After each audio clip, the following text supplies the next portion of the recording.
বলতে চাই।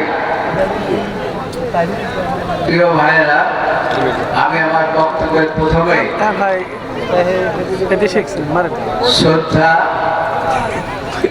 এবং রুহের মাত্রার কামনা করছি যারা বিগত 5ই আগস্ট তাদের বুকের তাজা রক্ত দিয়ে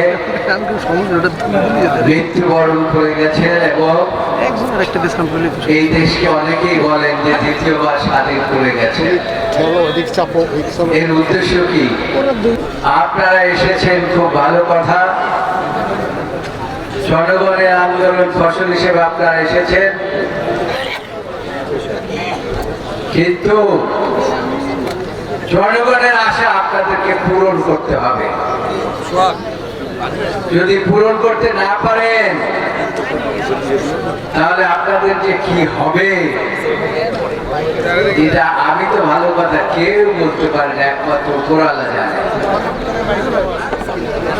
আমাদের মহাসচিব বলেছেন যে আমরা গণতন্ত্রের জন্য আন্দোলন করেছি, আমরা ফ্যাসিস্ট সরকারের পতনের জন্য আন্দোলন করেছি, আমরা এক দফার আন্দোলনের জন্য আন্দোলন করেছি।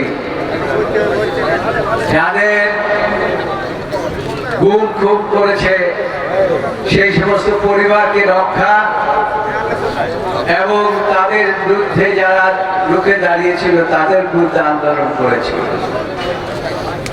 আমরা এত সহজে আপনারা মনে করছেন যে আপনারা বলবেন যে আমরা জিনিসপত্রের দাম কমাইতে পারলাম না, আমরা আইন শৃঙ্খলা পরিস্থিতি উন্নতি করতে পারলাম না, বিচার বিভাগ ঠিক করতে পারলাম না, কাজেই আপনারা চলে যাবেন। তা হবে না, তা হবে না। আমরা আপনাদেরকে ব্যর্থ হতে দিতে পারি না। আপনারা যদি বাঁচতে চান তাহলে পরে এদেশের মানুষের ভোটের অধিকার, গণতান্ত্রিক অধিকার, এটা দিয়ে যত তাড়াতাড়ি সম্ভব আপনাদের যা যা সংস্কার করা দরকার, সংস্কার তো হবেই।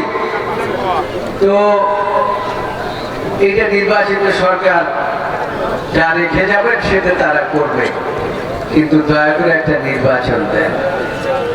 কিন্তু সেটা না দিয়ে আপনারা কয়েকদিন পর্যন্ত দেখেছেন যে একটা তাল বাহানা শুরু করেছে কি, হ্যাঁ নির্বাচন তো আমরা দেব,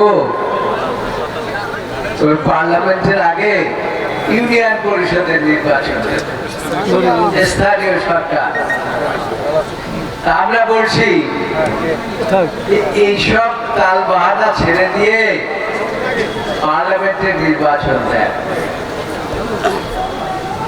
আমাদের জনাব মহাসচিব এবং জনাব তারেক রহমান সাহেব বারবারই বলছেন যে পার্লামেন্টের নির্বাচন দেন এবং আপনারা যা যা সংস্কার করতে চান এই ফ্যাসিস্ট সরকারের পতনের আগেই আমি 31 দফা দিয়ে সেটা বলে দিয়েছি। কাজে বাংলাদেশের 18 কোটি মানুষের মুখে মুখে 31 দফা আছে, কাজে সেখানে সমস্ত সংস্কার আছে, আর বাকি যা আছে পার্লামেন্টে সে করবে।